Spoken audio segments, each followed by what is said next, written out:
Well, the big turning point in science/infotech lifespan itself, the big moment of life, is that in the initial, say, 2 years, we started getting some amount of success. Then we suddenly realized that the customers were screaming that the quality was not right.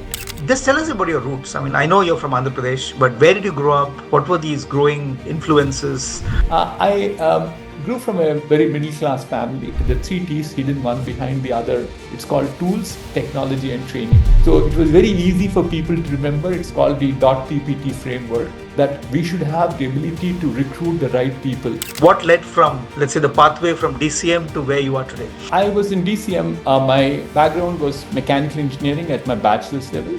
Our salesmen have gone and did blunders in life, which got us into serious trouble. And actually, very early in the life of this company, I had an IP violation lawsuit from one of our customers. We used to work for two competitors. We were developing CAD software for both of them.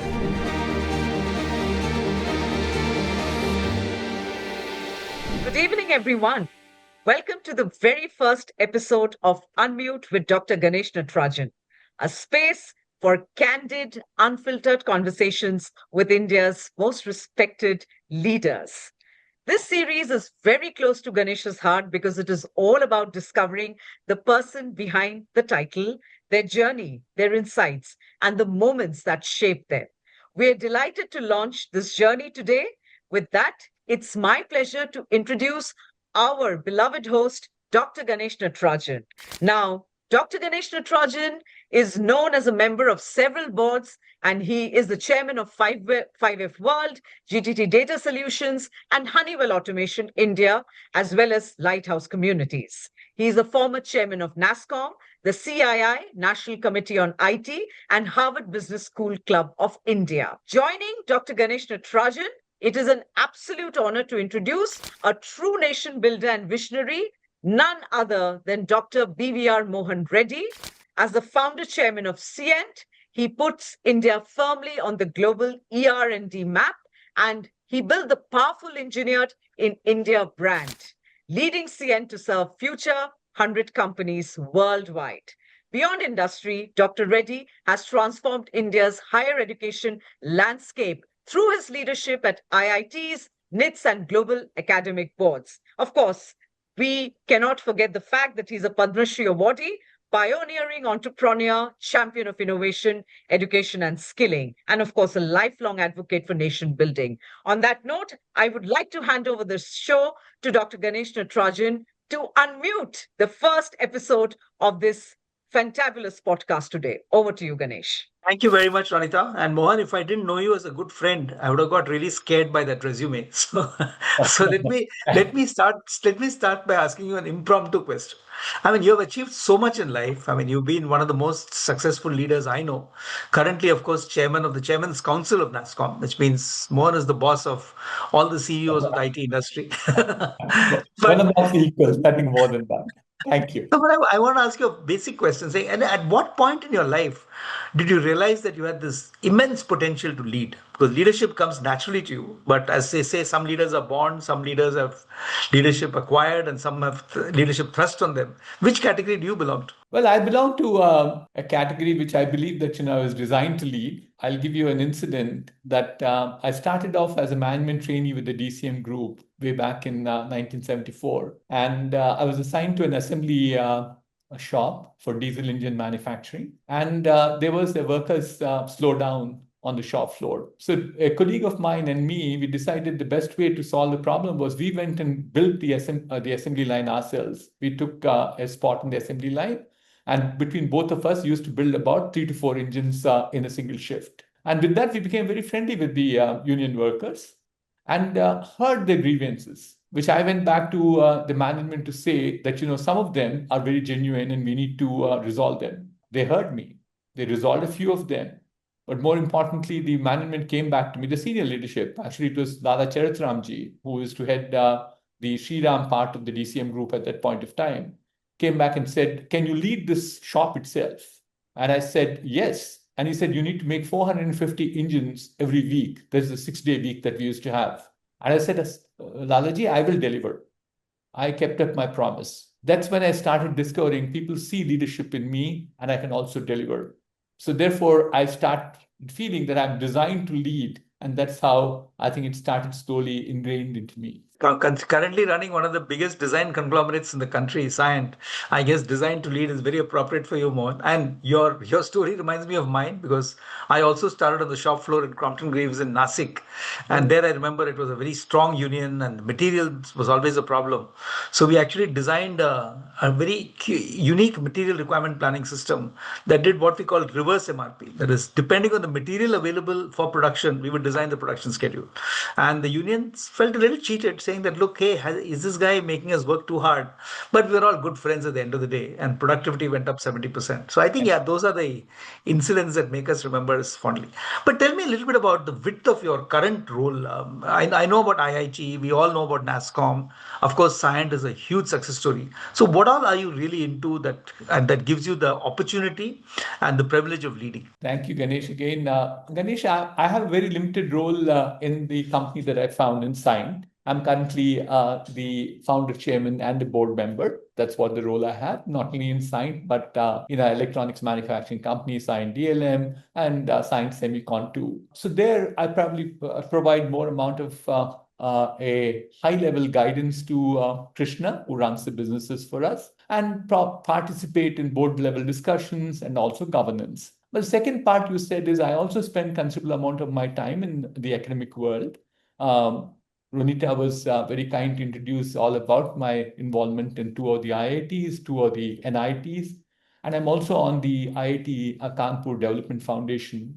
Between these five institutions where I have a role to play, four of them as chairman and the fifth one as the director on the board, I touch the hearts of about 30,000 children every year. Their future is all in the board's futuristic decisions. But more importantly, what really gives me enormous amount of satisfaction is the work that's been done by Cyient Foundation. Much before the corporate law came into existence, of 2% CSR spend, we were spending 1 to 1.5% all the way back from 2005, 2006. And the areas that we focused on is on, again, primary education, primary school education. We did work into digital literacy and also into the skilling part of it. And I should thank you, Ganesh. In some of them, I have partnered with you. You provided us enormous amount of support, especially on the digital literacy part of it. Of the recent past, we have also decided to introduce AI in schools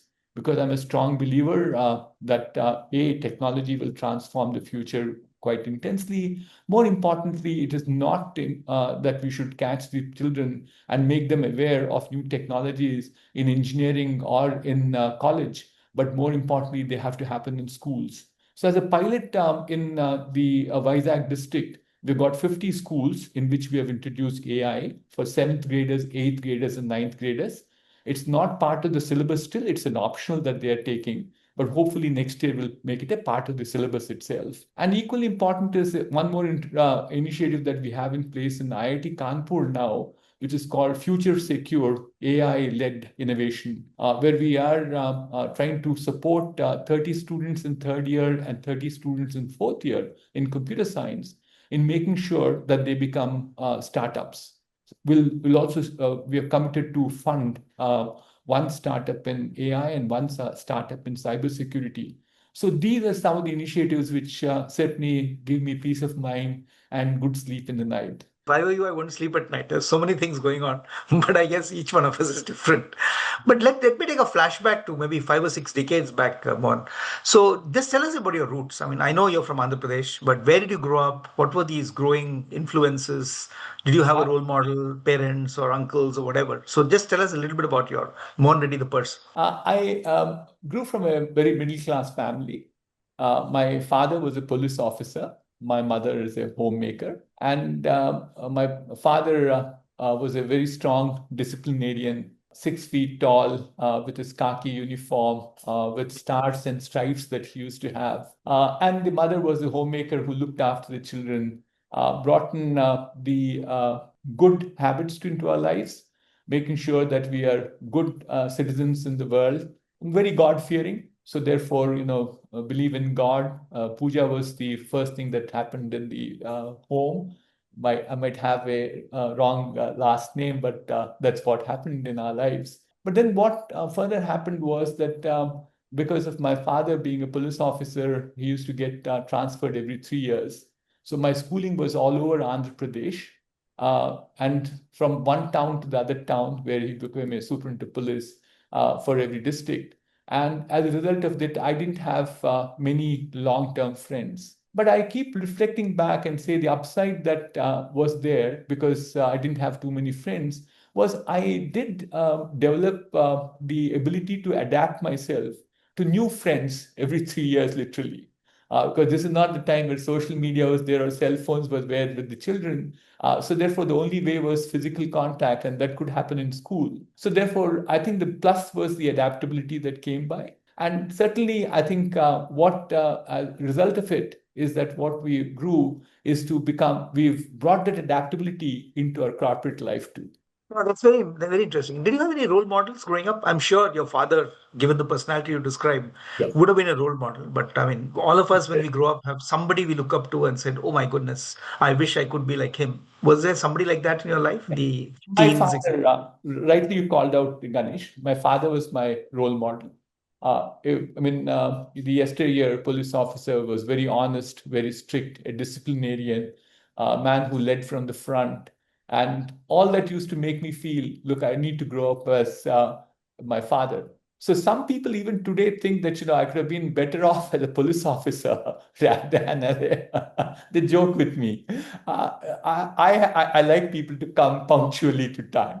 I'm very rattled if people don't turn up, especially when the CEO of the company, 10 o'clock was 10 o'clock for the meeting to start, and 11 o'clock was finish the meeting. And we actually, I should share this with you, very early in our lives at Cyient was called Infotech Enterprises. We used to have about, say, 200 employees. They two shifts. There used to be a table at the back office, which used to be the dining table for the employees, and also used to be the conference table for me to run my meetings. So I had to the first shift employees used to take their lunch break at 10:30. So I have to start my review meeting sharp at 9 o'clock and finish off at 10:30. So some of those qualities certainly reflect back on me. I see, but you're not the 9 by 6 guy. You don't want people to work 72 hours a week. No, not necessarily.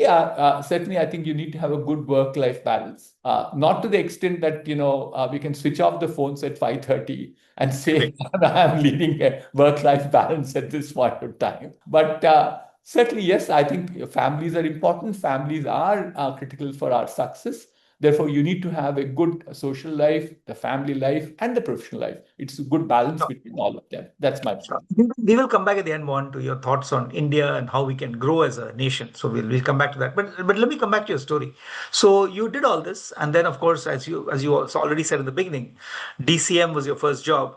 So tell us a little bit more about that. I mean, what led from, let's say, the pathway from DCM to where you are today? So, interesting. Thank you, Ganesh, for the prompt.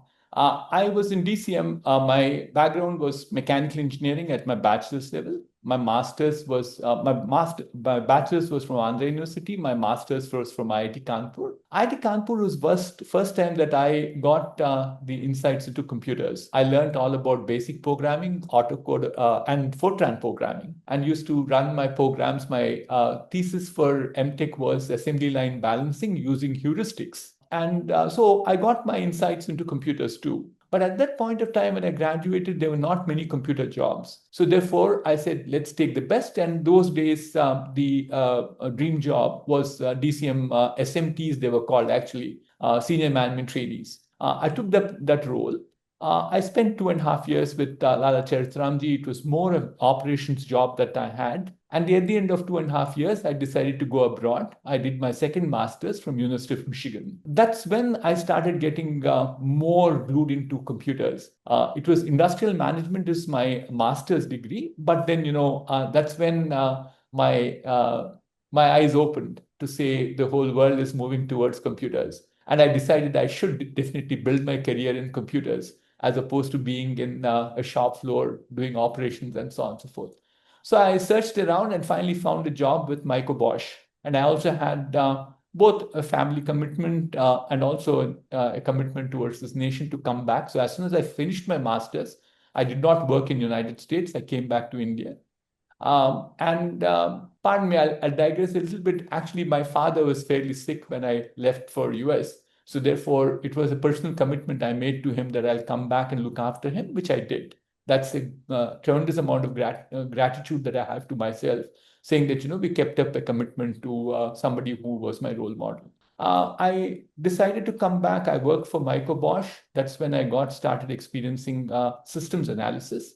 I was called Senior Systems Analyst, designed their various different applications for Micro Bosch. 2 years later, I said, look, I also had an ambition of becoming an entrepreneur. To become an entrepreneur, I thought I should get a holistic experience in my life. So I took up a job with HCL. And I could convince Shiv Nadar to give me a job as a sales manager, not knowing what sales was. He did. The convincing reasoning was that application engineers could become good sales guys because they would go and explain how exactly computers can be applied in their environment. That's the theme with which I went to him. He gave me the job. I was there with him for another 3 more years. Then, I was bitten by the entrepreneurship bug. But this was 1982. We thought it was too early at that point of time in life. So therefore, a common friend suggested that I join a company called OMC Computers, which had the technology coming from a world-famous computer scientist from Carnegie Mellon. The funding was coming from Tata's. So they said, they'll give me a job as a CEO of the company. I said, yeah, let's try it out. This is the first time that it was actually, it was all in shape. They wanted to make computers. They did not know where to position it. So that's the first time I did the positioning of the our go-to-market strategy was all about bringing computers for CAD, CAM, CAE applications. Never heard about prior to 1982 in this country. The first system was by us. Thereafter, of course, the Apollo computers and the Sun Microsystems followed with relationships with HCL and Wipro. So therefore, that was a good job. I had the overall experience of running business. We built the company. It was about 30 crore company by the time I finished in 1992 or 1991. And with 10 years, I said, enough was enough. I had the best of experience. I was still being triggered by my entrepreneurial journey. So in 1991, I decided to quit OMC Computers. As a part of the package that I had as a parting gift, they also wanted me to look after their international business for a year. That also helped me in terms of understanding international business, especially US, very well. And in 1991, I found Infotech Enterprises, which subsequently got rebranded as Cyient. And I became full-time into 1992. Oh, that's very interesting. So you became an entrepreneur way back 1992. I remember my first CEO role was in Aptech in 1991. So uncanny how many similarities we have in our lives. And which, by the way, ladies and gentlemen who are watching this program, is really what we're trying to bring out. We're trying to bring out the fact that maybe 90% of the current leaders of corporate India and in fact corporations in the world come from very similar backgrounds. I mean, we come from people who were middle class, who had working parents, and then you kind of I think just found the footsteps of opportunity that took you where you are. So I think there is no doubting that anybody watching this podcast, or for that matter, anybody in this country, given the right as ambitions, the ability to work hard, can really succeed. And that's really what we're going to talk about with Mohan in terms of how he was so successful going forward. So Mohan, a couple of points. I mean, were there any in your entrepreneurial journey in Infotech and then Scient, were there any critical points you can talk to us about where decisions had to be taken, which was a tough one, which only a great leader could take, and anything that comes to your mind on turning points in your career? Well, the big turning point in science/infotech lifespan itself, the big moment of life, is that in the initial, say, 2 years, we started getting some amount of success. And thereafter, from a 200 company, I was trying to grow into 500 company and 500 people company. And then we suddenly realized that the customers were screaming that the quality was not right. We had very serious problems with quality and on-time delivery, both of them. So that's when I had to sit back to think, saying that no, there's something really dramatically wrong that's going on. Because this cannot go on forever. I can't be putting this firefighting struggle.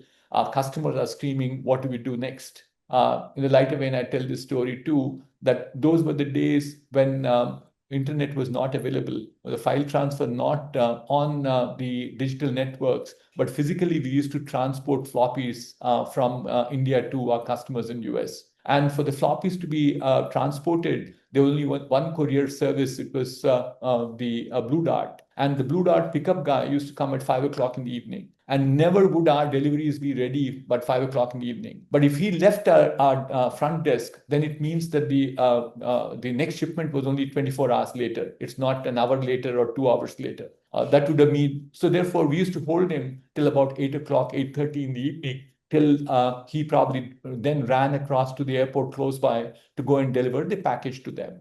So therefore, from that situation, therefore, it was honestly very alarming, concerning to me, sleepless nights. That's when I thought about it, saying that, no, this is not the business I wanted to be in. There should be something different from what we should be doing at this point of time. That is when we developed something called the DOT PPT framework.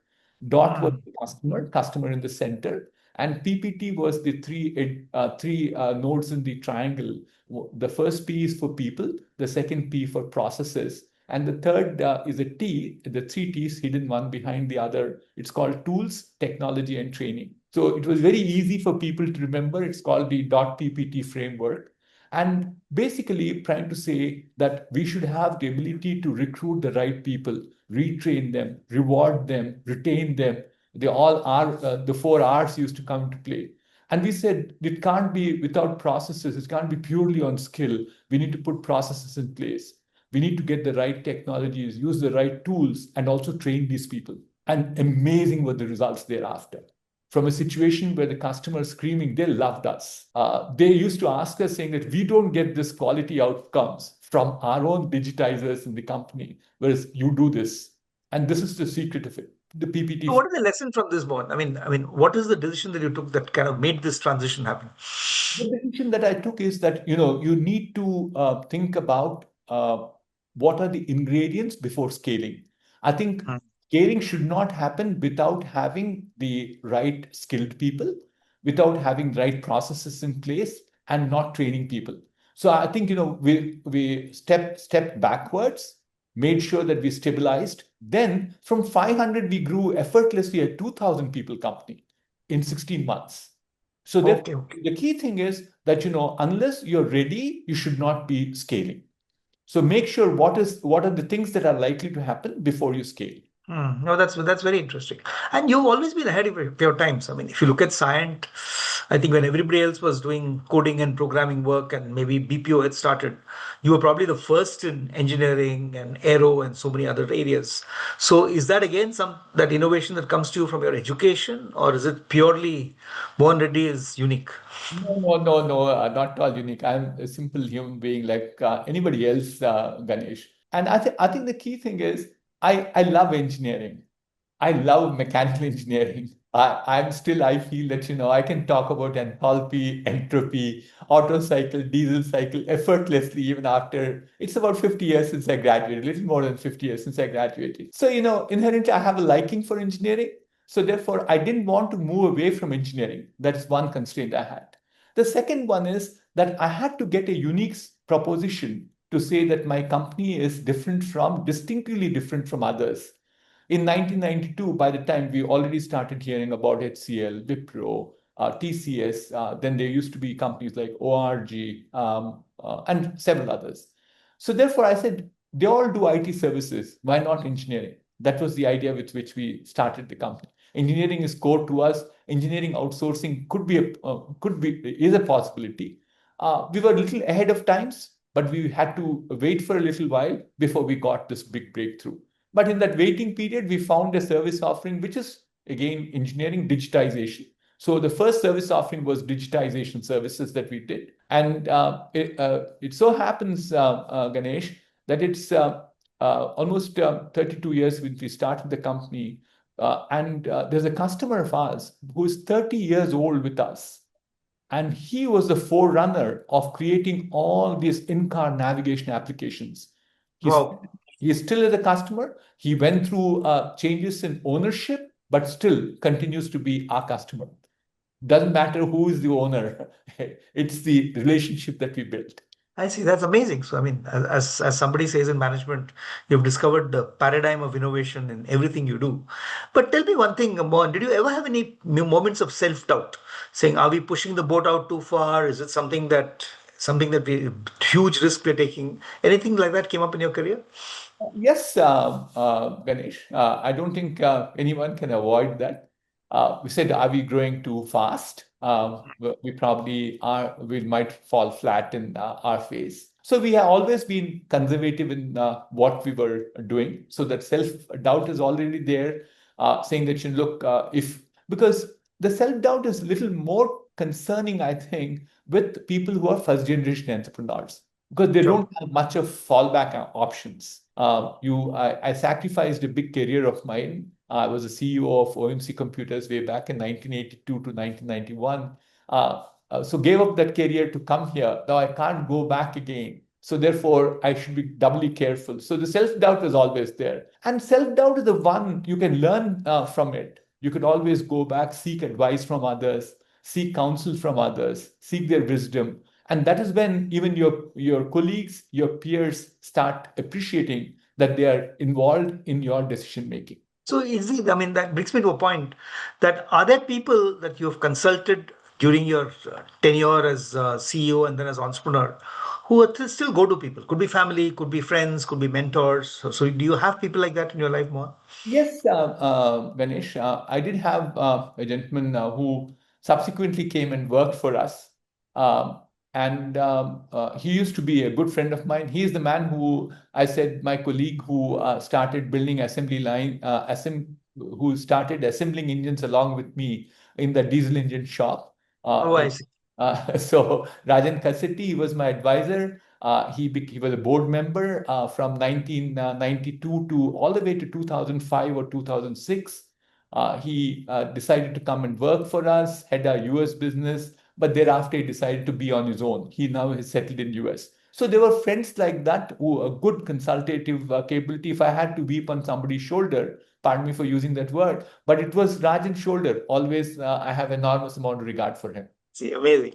And tell me a little more about yourself. What personal values really guide the decisions you take? I mean, are there some things that you really stand for, which is you will never compromise on? I have to submit with humility that I believe in integrity is one of the biggest values that I have. I can't compromise on integrity, irrespective of who it is. It's the same value system that I apply. I also think that accountability is the next value that I have. I will give you all the authority, but you be accountable for what you're doing.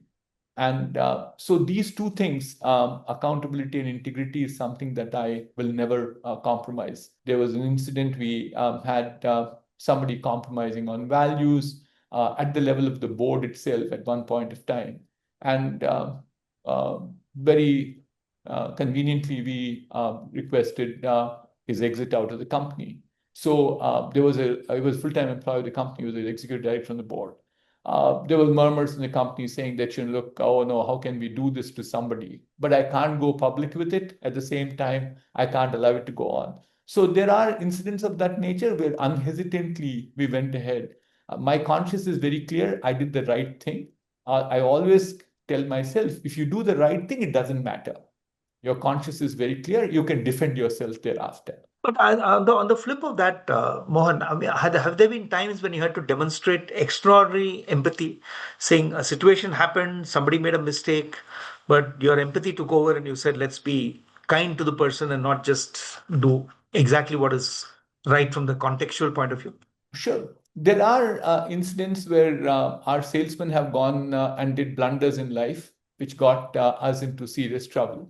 But then, we said, I always said, if he did with a good intent, it was a mistake, we pardon him out. It might be costing us in the balance sheet, might require a disclosure, but we will do the disclosure, but will not sacrifice the person. And actually, very early in the life of this company, I had an IP violation lawsuit from one of our customers. We used to work for two competitors. We were developing CAD software for both of them. Both of them were fighting, and they made us a scapegoat in the whole thing. But we said, we'll stand by the right way. We fought in the court. I was summoned to the circuit court of Boston. I stood my ground, and we were let off at that point of time. So but we did not take action against the person who actually, there was a few fringes where they could have probably suspected there was an IP violation. Those were not done. So even that they should not have done. So therefore, there are incidents where we have condoned even challenges people created to us. But we always did the right thing and stood for the right way of doing things. So on that note, Mohan, what do you think people say about you when you're not in the room? Are you seen as this tough guy? Oh my God, Mohan is going to come back, or is it something else? I think we also have to recognize one thing, Ganesh, that over a period of time, things also change. There are certainly, yes, I think what you said is very right. People used to think Mohan is a very tough guy. He drives people crazy. He and a very objective-oriented person. He's a numbers guy. He'll never pardon without meeting the numbers. Okay, numbers speak for him. That's what they used to say. But now they think, he's a very humane person. He got a lot of empathy with him. He took care of us.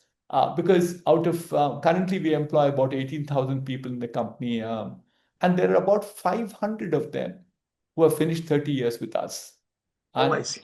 that set of people think, there's a fairly large humility, empathy with Mohan. That's how they work for me. So as much as, you could be strict, on the other side, you could also reward them.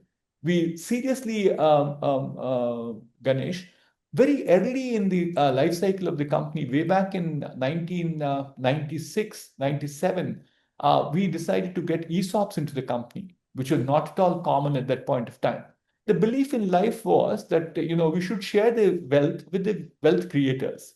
So we were very liberal with the ESOP options we gave in those early days of the company.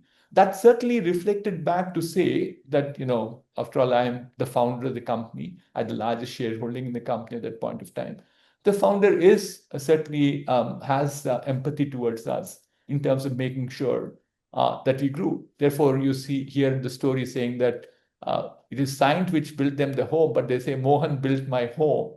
Mohan, Oh, nice. my son, go abroad. The other day, not only his son, his grandchildren, he came home and said, Mohan, this is all because of you. So happy I felt. So those are the moments. You are tough, but at the same time, you need to be very soft towards people. So now, are you seeing yourself back as a clan leader where everybody comes and says, Mohan is the godfather who changed my life? No. Because, I feel very embarrassed when people fall at my feet. I was so shocked this morning. It was actually an Indian, all right, from Japan. He's been living there in Japan for the last 25 years, a professor at Toyo University. He came and fell on my feet. I said, no, please don't do this. I honestly don't like it at all because I keep saying you only fall on the feet of God. I'm not that, and don't make me one hater. So therefore, I'm not a clan leader for sure. I think I earned the respect from people. If they have challenges, they come by, and given what I have as my wisdom, I give them my 2 cents of inputs. That is so admirable, Paul. And I mean, you've become a world leader. Your companies are respected around the world. It's just amazing.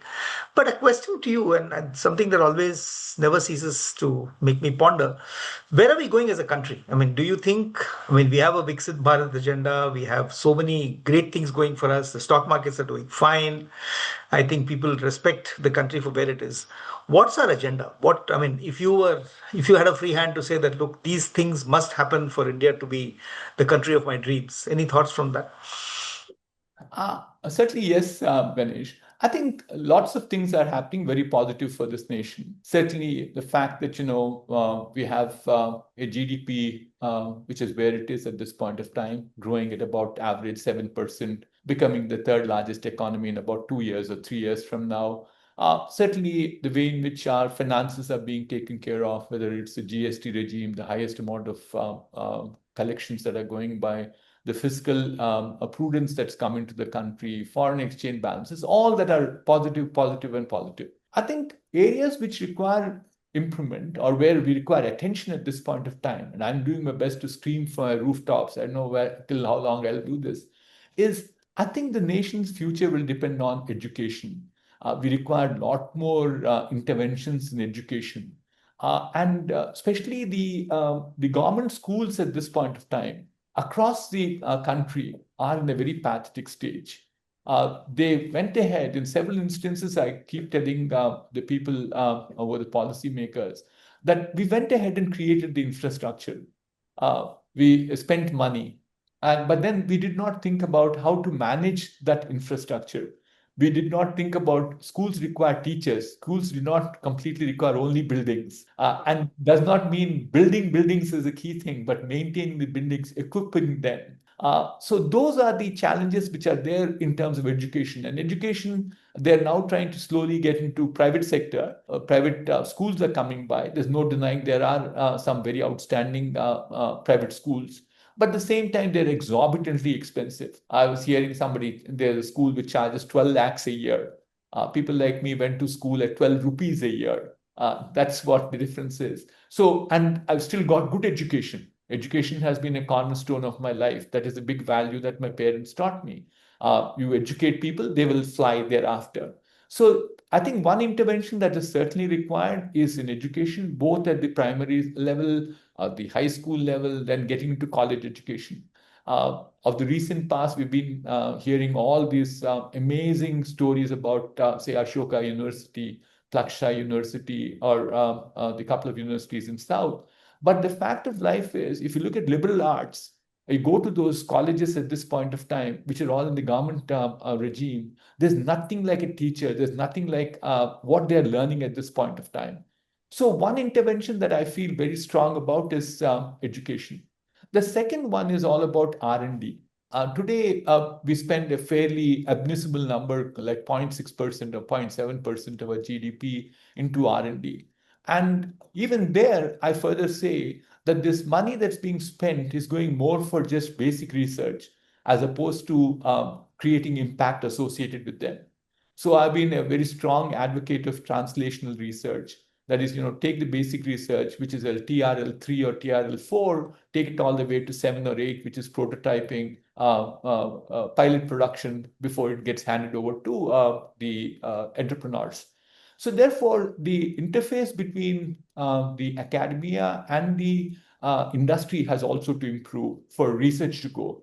One would always challenge me saying that why was so little money spent? Was there a need? Why was not the corporate world spending money? I think there are several reasons for it, several good reasons for it. But now things are changing, and the fact of life is that look, today's India is embarking on a major semiconductor strategy, or they're looking at an AI strategy at this point of time. A combination of all these makes me believe that we need to have a lot more emphasis in R&D. And my third take is that we also need to have a lot more effort going into entrepreneurship. I think the economy is doing well, but it's not job-led, job growth-led economy. It's more of capital structure that's being formed. We're spending more money on highways, ports, airports, and making sure those are built. Those are creating some jobs, all right. But more importantly, we need to have the basic scientific research, whether it's semiconductor, it's electronics manufacturing, amount of imports that we're doing at this point of time. But therefore, if one way of making sure that we can get more amount of jobs into this country is through entrepreneurship. There is enough evidence to say in the world, whether it's in the West or in the East, that it is the entrepreneurs, which is the small, medium sized companies, which are the ones which create 60% of jobs compared to 40% by large established companies. So therefore, we need to promote more amount of startups and small and medium enterprises. So those are three areas that I think require attention at this point of time, Ganesh. What always worries me, Mohan, is that, I mean, you mentioned the GDP growth, which is very commendable, of course.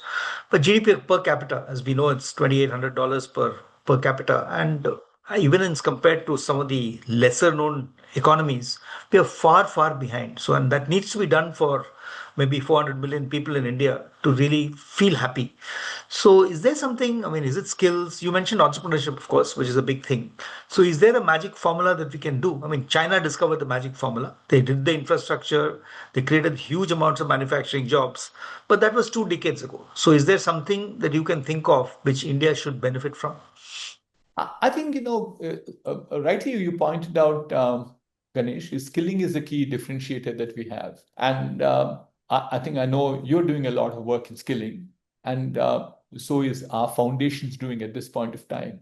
And it's very interesting that we started an initiative in, of all the places, in Dimapur in Nagaland last week. Last Saturday, I was there for Saw the. the pictures of that. Honorable Finance Minister was also there. That's amazing. So therefore, I think the key thing, Ganesh, is that if you look at places like Dimapur, what are they known for? Handlooms and handicrafts. And then, they have this very traditional equivalent machinery, which is very labor consuming, very tiring. They can only produce a few of them. That's what they will do.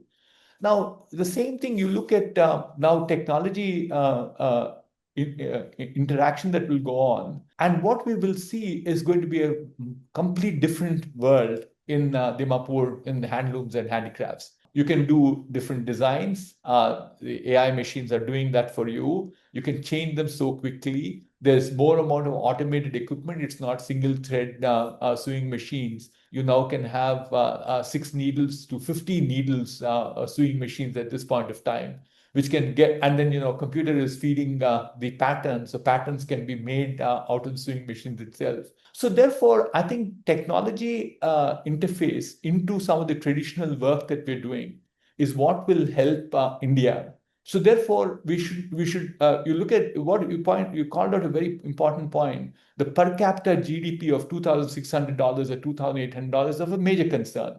But largely that average is on the lower side, Ganesh, is because of our rural poverty. The rural upliftment has to happen. I believe, therefore, it is the technology which can definitely bring about a change. So I'm not saying technology, just deployment, but I think skill them and give them technology. We'll see that the rural poor also will uplift themselves in their GDP, and as a result of that, the averages will grow.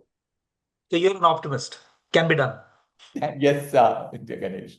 I am an optimist, Ganesh. I can't give it up in life. So therefore, we'll all work. I wouldn't be there for too long. But then, I'm very optimistic. It's my children, grandchildren will see all the fruits of future. Well, actually, that brings me to the last couple of points. One is, of course, I mean, there is a lot of angst and depression in the environment. I mean, you see it on social media when there are so many negatives towards what is seemingly a positive statement.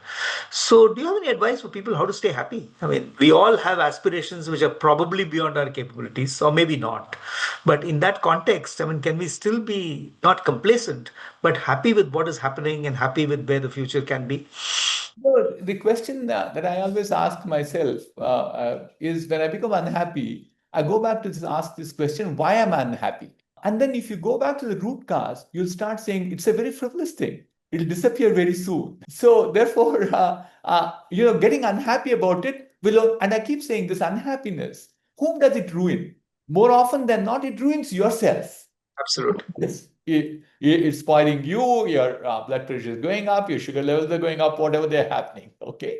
So the result is you've got to get to that level to say, look, unhappiness, certainly, yes, we do have emotions, we are all human beings. But at the same time, go back to the root cause. And the second one, to tell yourself, saying that if you become too unhappy about it, what's happening around, you'll only suffer in the process. So actually, there are several instances, Ganesh, that I have challenges in life, and you say feel very low. But then I keep telling myself, you go back to root cause, this is why it happened. So can you correct it? You can't do anything about it. So the best thing is go back tomorrow with rejuvenated energy to fight back again. You can't give up and end up your life as a loser in life. You have to be a winner. So therefore, you go back to fight it, you'll fight it. So therefore, all of us have to do the same. I think that's how the optimism will come into us. And optimism is a force multiplier. Actually, you'll become stronger and stronger as you become optimistic. No, you're That's absolutely my right. advice to my young friend. I'm sure you got a lot more wisdom than I do, Ganesh. But I'm just giving this as a piece of advice to my young No, but friends. you're absolutely right. I remember when I first took on my CEO role in Aptech, and I mean, obviously there was a lot of challenges, and I remember even when I used to go to the restroom, a young human resource executive, I remember her name, Mercy. Mercy used to tell me, Ganesh, smile. Even if you're feeling unhappy, smile because the world must know that we are happy and your CEO is happy. So yeah, it never changed my thing. I mean, it really changed my thinking on show Yeah. happiness and feel happy. It's so true. So last question to you, Mohan, is you had a fantastic career. You've been a role model for so many of us, including me. Oh, And in thank that you. context, is there something that you would like to tell? Because the purpose of this show, as you can guess, is really to make sure that people are aware that if he can do it, I can do it. So, is there something you would say as pathways to success that you would advise people to focus on, especially the young people who are watching this show? So I wanted to share with the audience today, Ganesh, that I'm an extremely average human being. If you take an IQ test, I probably will be in the bottom quartile. I'm not ashamed of it, but I feel that, that's what life gave me. Can you say I'm the bottom quartile and then say get dejected and leave forever? No, I fought it back. I said, how do I do that? I do hard work. Hard work is the way in which I'll make it up. I may not be the smartest guy in the world, but I'm the hardest working guy. If you put two people together, I can make sure that it happens. So one trait I would like to put to people is certainly don't think about this IQ, smartness, etc. Put your effort and you will definitely become successful. The second one is people also ask this question, what do I do next? I keep saying, don't ask anybody else, what should I do? You start understanding the environment. You start questioning yourself, what is the purpose of my life? Why am I here? What should I do? What am I passionate about? So therefore, it has to come from within. That's the second one that I keep sharing with people. The third one that I like to share with our audience is, need for excellence is something which has to be ingrained into you. Whom do I compete with? I'm not competing with my neighbor. I never competed with anybody else in my class. I constantly competed against myself. I wanted to be a better guy tomorrow compared to what I am today. Just these three things I leave as thoughts with our audience today. Mohan, when I play my usual bad golf game next, I will tell myself this that I'm only competing against myself. Yes, I think that's absolutely amazing. Thank you so much as always, and thank pleasure you. talking to you, Mohan. Thank you. Thank you, Ganesh. Thank you for hosting me today. It's an honor for me.